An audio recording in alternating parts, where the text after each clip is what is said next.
What's going on, y'all? I'm Brandon Atlanta Man Bang, coming to you live right here at Coach's Corner, the center of the universe. Another episode of Rubbin' and Grubbin'. Rubbin' is racing, grubbin' is tasting. Hope everybody's having a good Wednesday night, man. Had an awesome race there at Kansas we get to go over. Just dropping some NASCAR news on you, so we're going to get into it. Getting into it, we're going to start it out with the word of the day. And I apologize, everybody, for last week. Me and Lawrence were talking about it before the show. Didn't even do word of the day last week, man. I was already indulging in my favorite adult beverages, evidently. But anyways, if it's the first time tuning in, you've never played along, basically the way we play this game is every time I say a word Lawrence is going to throw up on the screen tonight, you're going to take a sip of your favorite adult beverage. I always like to say it's age appropriate. If you're under 18, man, look, it's Wednesday night, halfway through that school week. You got a couple more days to go. Might as well stay up late, sweet tea, Red Bull, whatever it may be, play along, man. So this week's word of the day is going to be, I have no idea, man, but take a sip, y'all. So getting into the NASCAR, that race there, Tyler Reddick knocks himself into the round of 12 there for the playoffs. A good run for that team there in this race. That's some awesome deal. Him having a good run. Thank you, ma'am. Having a good run there with the affiliation with Toyota, JGR, and 2311, and everybody working together. I think they're going to be something next year for sure. Got some money coming in, expand that manufacturer in the sport. All right, baby, a little more NASCAR news coming to you. Noah Gragson fully reinstated, ready for NASCAR action. This comes from news there again after we know Noah got suspended earlier in the year, liking an insensitive tweet. Did some sensitivity training for a month. Now, I think the biggest thing is about, Legacy still says it was on Noah's decision to kind of pull himself out of that ride, take the step back, do the sensitivity training, and come back. Now, a month is the fastest I've ever seen anybody come back, but glad to see him come back. I really hope the young man has kind of changed his ways and learned from his mistake. But at the end of the day, there's a lot of rides out there looking. I think the best landing spot is probably Hill. Back at Junior Motorsports. I mean, we know Barry's going on and moving up. Noah might get back there, but we also got some cut rides that are still available. So, stay tuned with me. I'll keep you updated on what's going on with Noah, but I really hope he lands himself back somewhere to surround himself with positivity, learn and grow, and get back out there on Sundays, man, and go chase that. So, we'll see what's next for the problem child, but right now, no plans announced, man. So, we got, coming down to the playoff picture. Yeah, into the playoff picture. Martin Truex Jr. finds himself outside that bubble looking in. I think he finds a way to make it. He's 7 points back outside that cutoff line. Right now, the 4 that are out, like I said, we got the 19, the 23, 47, and the 34 car in McDowell. My 4 out, I think that Harvick, unfortunately, gets knocked out this round. I really hope not. I hope that him and Martin Truex both find a way. Maybe somebody else has trouble. But I tell you what, I think the 19 has a good run, gets back. Maybe the 4 finds some trouble there in the race, just doesn't quite have the knack to get into that next round. But right now, like I said, Martin Truex Jr. outside looking in, baby. Gotta give a big shout out, check your flag for charity. Like I said, we always do this. The subscribers on YouTube, make sure you guys go out, subscribe to that YouTube channel. We're trying to get to 400 to give the Harvick helmet away. We're north of 300. We still need quite a few, but hey, man, tell your mama, tell your grandma, go out, check out that YouTube channel, Rubbin' and Grubbin', subscribe, and hashtag forever, man, and have a chance to win this authentic signed Kevin Harvick helmet. Comes with a certificate of authenticity. No purchase necessary, mailed to the door, baby. So make sure you're following us on that as well, man. Again, Stagebridge returning to the Roval here coming up. Hopefully at the end of the year, NASCAR comes up with something there on these road courses that it's just like yay or nay. Not where we go. If that's the move they make and go, hey, when we go to the 2 road courses, it's no cautions at the end of stages, and when we go here, it is. They may do. Let's just get it set and not go teeter-tottering back and forth between the sport throughout the year. We've seen them do this year. So. Going to be interesting to see it. NASCAR's just wanting some more drama for your mama here in the playoffs. If you haven't yet, y'all, please go out, like, share, follow all media we got out there, Instagram, Twitter, Facebook, but most of all, go on and subscribe to that YouTube channel. We're north of 300. We haven't grown a lot as of recent, but hey, man, everywhere hits a stall every now and then. Even when you got a good Boston butt on the grill, hits 100 to give away this Kevin Harvick replica helmet. It comes with a certificate of authenticity. sign. We get to 400, get there. So like I said, share it with your family, share it with your mama, your grandmama. 7 races left. 10 people a week will get us really close to that, man. You know, like I said, spread the news, tell your NASCAR friends, and let's get some more folks on it. I always say the more eyes we on it, the more awareness we have for the events we do here at Coach's Corner and Checkered Flag Charity on Rubbin' and Grubbin', man. So, like I said, check us out, follow that social media, y'all. All right, man. Sorry about that, y'all. A little technical difficulties. Mike died on us. But like I said, it doesn't matter when you come into Coach's Corner, hanging out with the buds, with the family, having dinner, you want to donate in, stop your waitress, tell your waiter, bartenders, management, John and Adele Henderson and the ownership, whoever you want to tell them you want to donate it in Checkered Flag for charity. They will make sure it goes to the right place. As I say all the time, nickels, pennies, dimes, 10, 20s, 150s, whatever it is you got to give, make sure you donate that in, man. You get to feel good, and it stays all right here in the local community, y'all. So, again, Checkered Flag for charity, Coach's Corner. Tribute, throw something in, man. So, getting into that who's hot and who's not, but before we do, got to give a big shout out to my main man, Mr. Parker Eccles over there with Arbor Man Tree Service, the best tree in the Savannah area, locally owned, locally operated, insured, taking care of all your tree service needs. Hey, we're in the heat of hurricane season, peak season right now. Never know what's going to happen.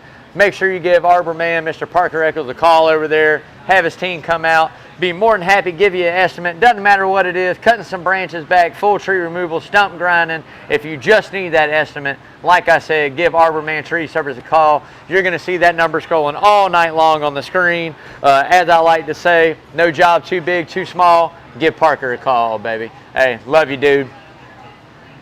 So getting into that who's hot and who's not. Look, man, Kyle Young Money Larson is number 1 on my list this week. Leading laps there, came out hot, just couldn't quite get the job done there at Kansas. But I'm telling you guys, this is a refill of that 2021 season with Larson over there for that championship.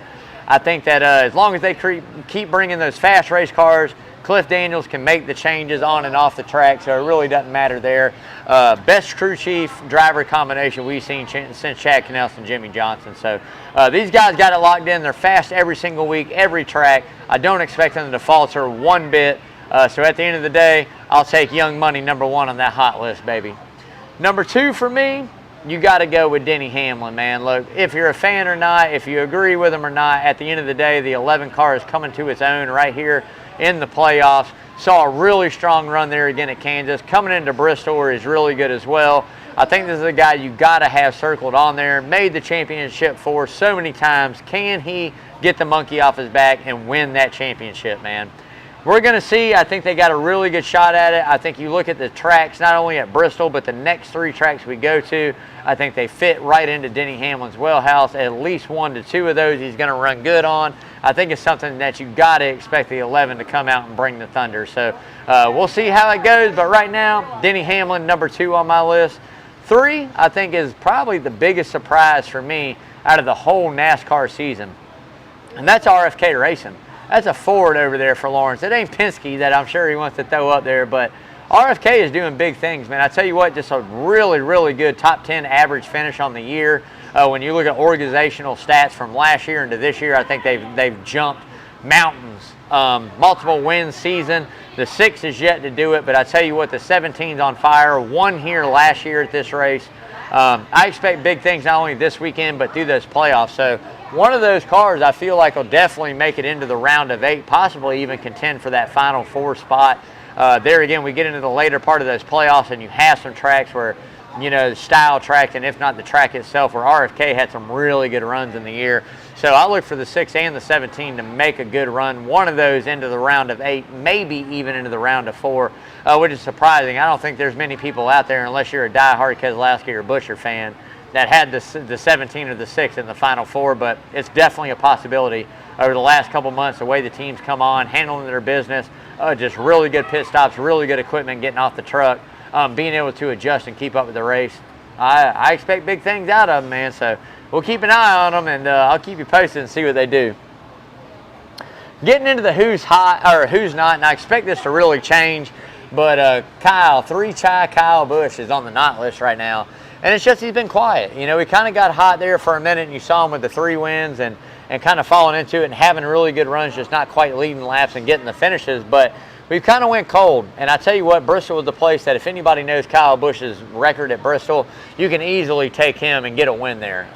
He's phenomenal there. I think that this is somewhere that he's had circle coming into the playoffs that go, hey, this is somewhere where I make my statement.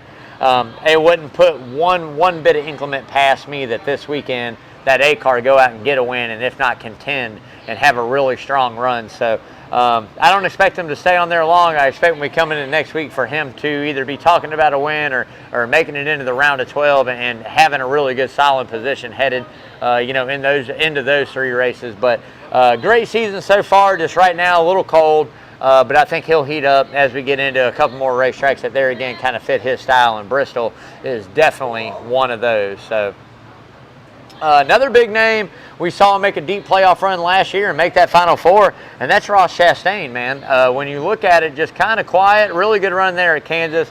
Saw him back up there, but it's been a while since we saw him go up front and lead laps and contend and be a best, top 3 race car on the track throughout a race. It's been a while. So I think that the Watermelon Man can get it together. Like I said, not my cup of tea. It's not my style of racing. It's not. I don't agree with a lot of things the way he's done it. I think he's grown. Maybe that's the reason why he's not doing that. He lost a little fire maybe after getting patted on the butt by, Marks over there at Trackhouse going, calm down a little bit. But at the end of the day, hell, man, it's the Watermelon Man. We'll see what he does, but I don't expect a deep Final Four playoff run. Round of 12, probably a good possibility, but I think when we get into the next 3 tracks, you're going to see, if he has the mojo he has now, be outside that playoff cut line looking in. So keep an eye on that as well. Last but not least, Stewart-Haas Racing. I think if I put somebody outside Austin Dillon on the not list all season long, they're probably contending for the #1 spot on the not list on average throughout the weeks. But it's just been an off season. That Ford changes they've made, they definitely slacked up a little bit. Hadn't been able to keep up with it. Harvick's got a shot. I don't know if he'll make it into that round of 12. I told you guys I have him out.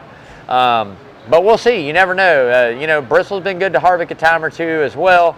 Has a knack there for, if not winning the race, but having a really strong race car when it comes down to the nitty-gritty.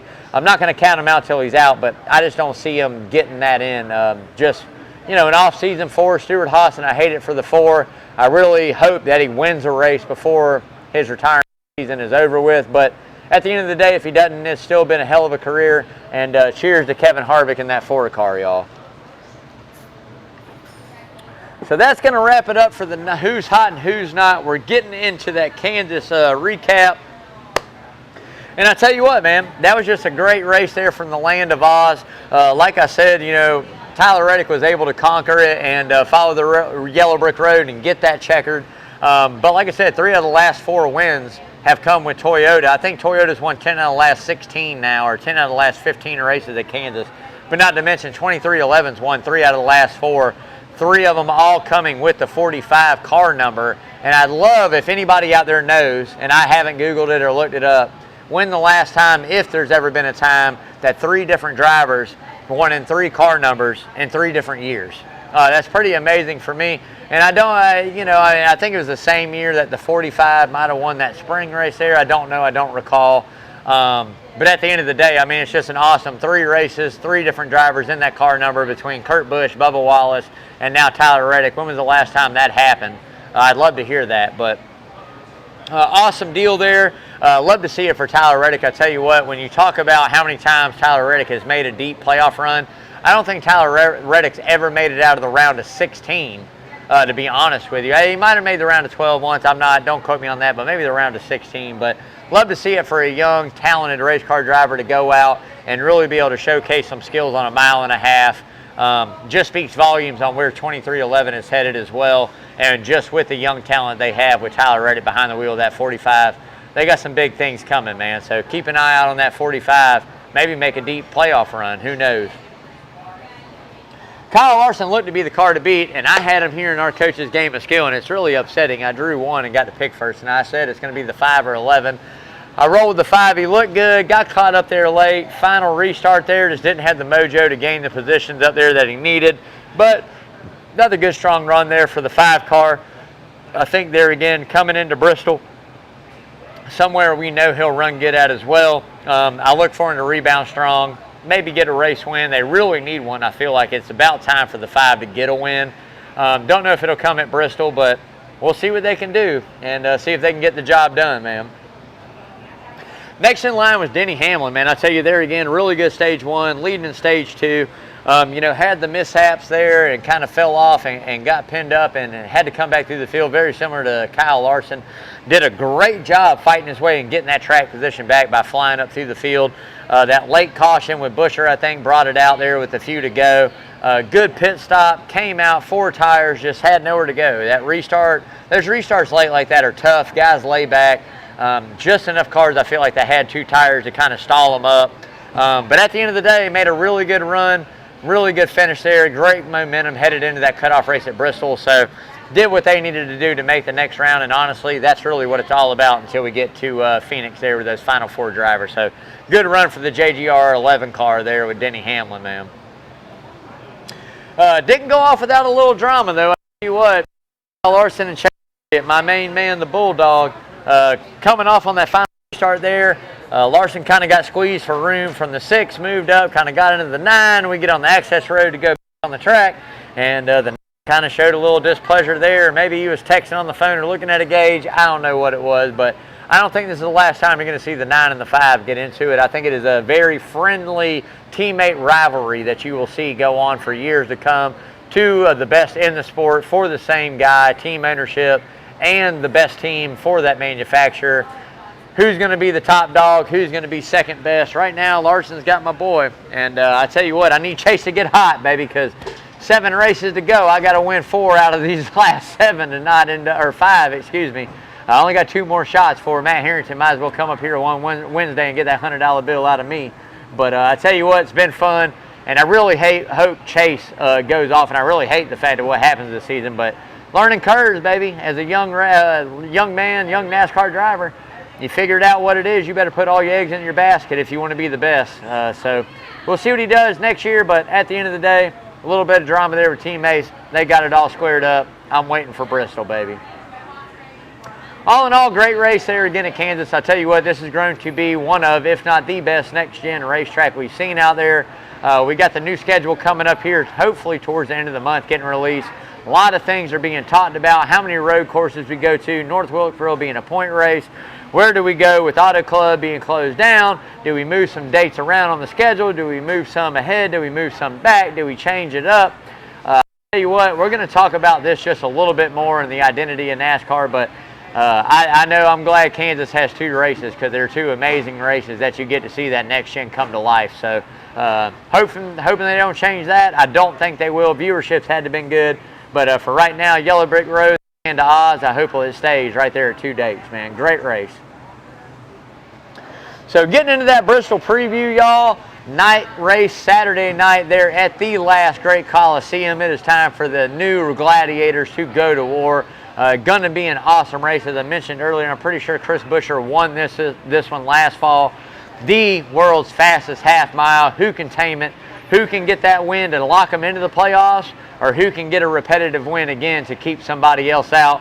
Make sure you guys tune in to Saturday night. This is one of the best races of the year for the hype, the anticipation. This is what it's all about right here. NASCAR, baby. Bristol Saturday night. Tune in. Get it done right around 7 p.m., man. Top 5, this was rough for me as well, man. So I moved some guys around. It's pretty much the same old players. I'll go out on a whim and say some guys. I took the 11 number 1. I took the 11 number 1, and it's just history there. Really good race car driver, really good statistically driver at Bristol. So I'll take him 1. Hadn't been the hottest here in the last couple, but he'll be there. 2 for me, Chase the Bulldog, Elliott himself. I know the man can get around Bristol. They've gotten better last week. He saw some speed, maintained that top 10, top 12 most of the race. Even found himself up there in the top 3 at some point. I think they're coming back. Don't be surprised if the 9 gets a win. 3 for me, this might catch you off, being on the not list this week, but Kyle Busch, man. If you don't have Kyle Busch labeled up in that top 5 at Bristol, you're sleeping under a rock, man. So I'll take the 8 car there with Kyle Busch over at RCR number 3. 4 for me, again, another Kyle, Young Money, Kyle Larson. Everywhere we go, he's a threat. Doesn't matter if it's Bristol, doesn't matter if it's a road course. You better take Kyle Larson. So I got him locked in. Last but not least, I look for the 19 car to rebound strong. We've seen them really good at Dover. I think they're going to bring a really good race car here at Bristol. 19's had success there. Watch out for Martin Truex Jr. and that Toyota at Bristol as we move in. Dark horses, I can tell you some of these guys you can take and put them in. The 6 and 17 of Brad Keselowski I put neck and neck at RFK. Really good race car drivers. Again, 17 found a way to win it last fall. Night Race, I think they're going to be in contention again this year. The 43 of Eric Jones, I look for him to have a really strong run at Bristol. But last but not least, I think the 4 car of Kevin Harvick is something you've got to keep an eye out. It's all or none. I feel like they know it. If they get down to a point of strategy, where's the 23 or where's the guy that's above them on the cut line at the time, or are they good and how many points are good, that'll dictate this team's what they do to either survive for the round of 12 or if we got to go out and get it all. But I expect Harvick to have a really good run. Happy Harvick, baby, after we leave Bristol. So that'll do it for the preview, baby. We're getting into the money line, but before we do, the money line presented by Redfin Polarized Sunglasses. Whether you got money on the line or a wall hanger, make sure you see it clearly with the best polarized sunglasses on the planet. Redfin's Italian frames, Carl Zeiss polarized lenses. They got everything you need to fit your activities in the or on the water. Doesn't matter what it is. Lake, they got you covered at Redfin. So make sure you go check that website out. Like I've been saying, they just dropped some good matte finishes. They actually have a little promotional deal going on right now, or a giveaway they got going on. So make sure you check that out. You can check that out as Redfin Polarized Sunglasses. If you find a pair you love, when you get to checkout, make sure you use code Rubbin'n'Grubbin15. That's going to save you 15% at checkout. That's just an awesome deal that they do with here at us on Rubbin' and Grubbin'. So big thanks out there to Redfin for doing that. Like I said, man, doesn't matter whether it's the woods or the water. Redfin got you covered, baby.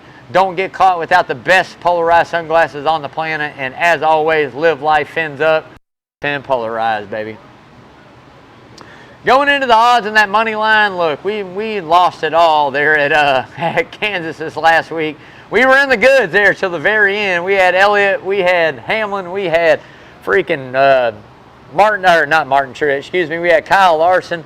We had a couple top threes that were up there looking strong for a minute, but at the end of the day, we lost it. At the end, hey, we're still good. We're still in the positive, baby. Almost 13,000 units to the good on the year. That ain't bad for a guys up here on a NASCAR show, taking them every week. So would love to hear what you guys say. We'll be doing it again this weekend. All 3 series coming in. I tell you what, I love it. But make sure you keep up to date on Twitter and Facebook. Follow us on our social. Lawrence does a great job of who we lock in and who we take officially. But getting into the week, I tell you what, Larson's the favorite. Go figure. It's been back and forth with him and Hamlin and Truex all year long. 550 opening odds there at Bristol. Depending on how many cars you plan on betting on and what you plan on betting on it, not a bad win, not a bad little lick for a favorite.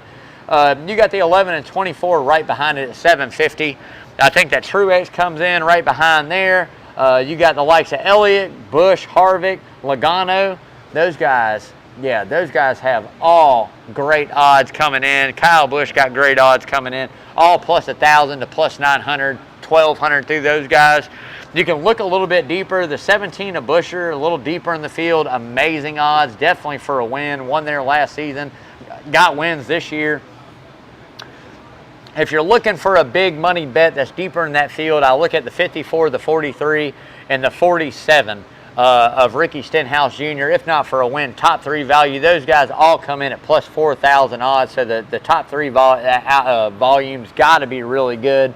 You know, it's just one of those things, man. It depends on who's hot and who's not and what we're feeling. But I will tell you this, make sure you stay with social. Lawrence will do a good job of posting those right before race time. I'd love to hear everybody's comments on who you're taking. Post on what you're betting on this weekend, what you got in it. Lawrence will throw ours up there, but we're going to look for another pretty good win here at Bristol. Maybe not a huge betting week like we do. We got a couple coming up. We still got Dega. We got some road courses coming up. So we're going to go out on a whim on a couple of them and make some big bets to hopefully hit some big bucks. But at the end of the day, follow it. Tune in Sunday, man. Find out who we got locked in, baby. So getting into the hard right turn, sponsored by Lamar's Body Shop. But before I do, got to give a big shout out to Lamar and his team up there. 35 plus years of taking care of Savannah's auto collision needs. The best auto collision. Yeah, auto collision. If you got something like this on the car, y'all might as well go ahead and call Lamar and his team up there at Lamar's Body Shop. Like I said, 35 best years of service in the area. Doesn't matter what it is. You know, whether it's a full paint job, you need an estimate or part, replacement, make sure you go see Lamar and his team. Nobody does it like them. That's 2301 Skidaway Road, hop, skip, and a jump from Coaches. You can drop the car for an estimate, come up and have lunch, go back and pick the car up. It's a win-win, man. Again, 2301 Skidaway Road, Lamar's Body Shop, the best in Savannah auto collision repair and needs, baby. Love you, Lamar. Thanks for everything. And as I like to say, why settle for par? Go see Lamar, baby. So getting into the hard right turn, and it's kind of a little tongue twister right here, but, time for a change to change the change. And that's what it's mainly about, right? And NASCAR all-around identity after the COVID year. So I go back and I look at 2020 and I give NASCAR a huge break. They kind of had to do what they had to do to get in who they needed to get in and get that full scheduled in when COVID hit and all other major sports shut down for a majority of the season. NASCAR was the first one to open back and go, hey, we're going to do this, we're going to do that. Midweek races, racing at the same place twice. At the end of the day, we don't know what it's going to do, but we're going to get 36 races in. We went to a lot of road course races. We filled in at places that we had to fill in and racing twice, like I said, but after COVID, we came into the next-gen car, really. I mean, it was kind of delayed a year, and wham, bam, here we go. We get into the next-gen last year, all right? And everybody's trying to figure out, it's a cost-cutting logistics car. It's awesome. No more building your own chassis, your engines, your suspension, your whatever it may be. NASCAR mandates all the parts. We put them together. We tweak them the way we can inside the rule book, and wham, bam, we go out and race. I feel like once the next-gen hit, NASCAR is trying to find the next-gen identity. And it is a fine balance of, I think, true fans that have watched the sport growing up now, 35 to 45, with the old cats in their 60s to 70s that still watch, and a lot of young cats that are out there that, to me, just blow up social media with a lot of BS. There's some good ones out there, but a lot of younger ones don't really know that true meaning of what NASCAR really is all about. So when you watch and they're doing their thing and they're having a good time and we're changing these rules and everybody goes, yeah, that's awesome for NASCAR. We need more road courses.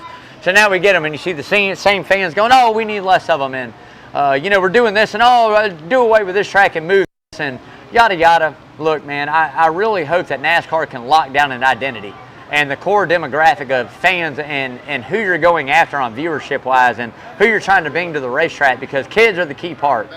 But there's a fine line of keeping your roots and moving on to the next, right? I don't agree with the Chicago street race. It's not my forte. That's F1, Formula One, not my deal.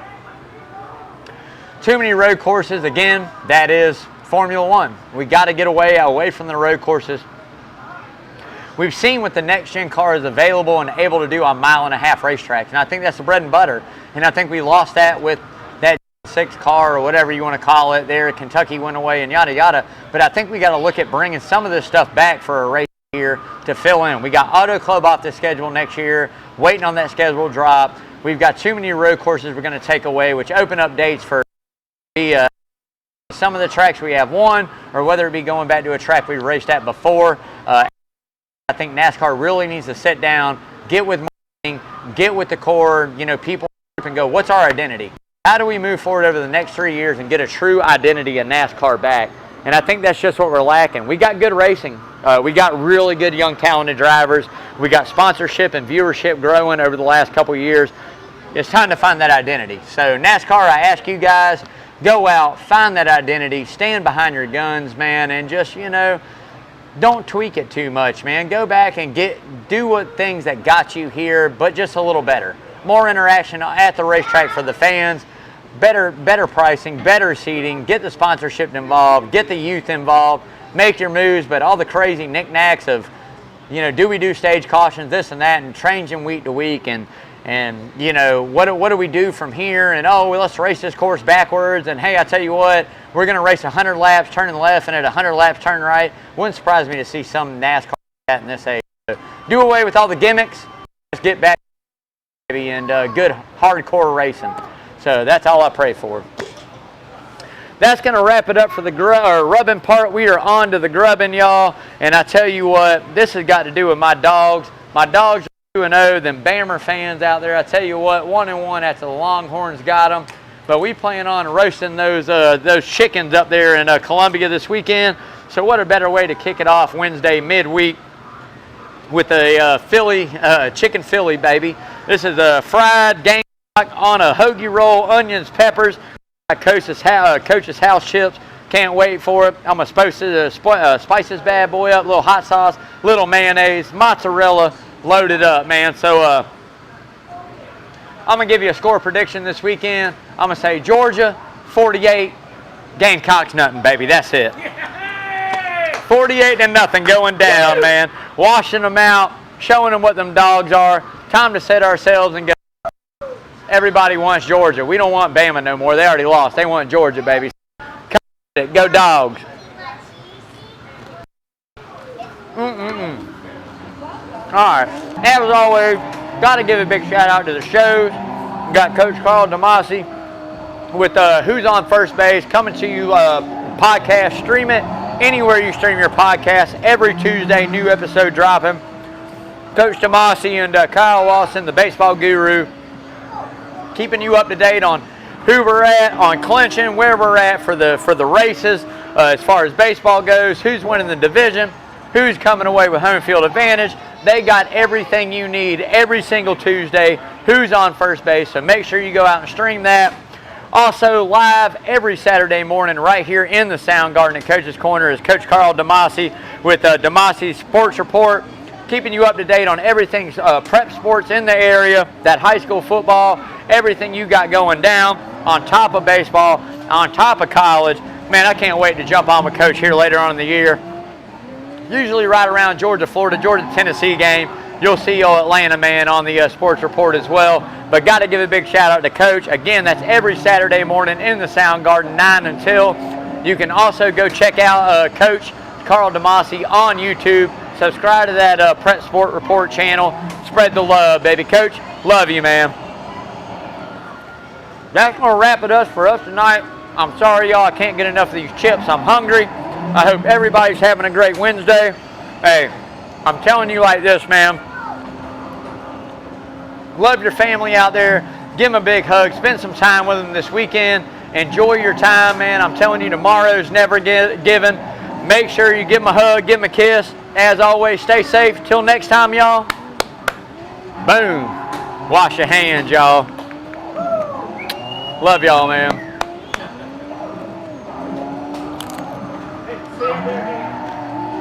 That was a pretty good one.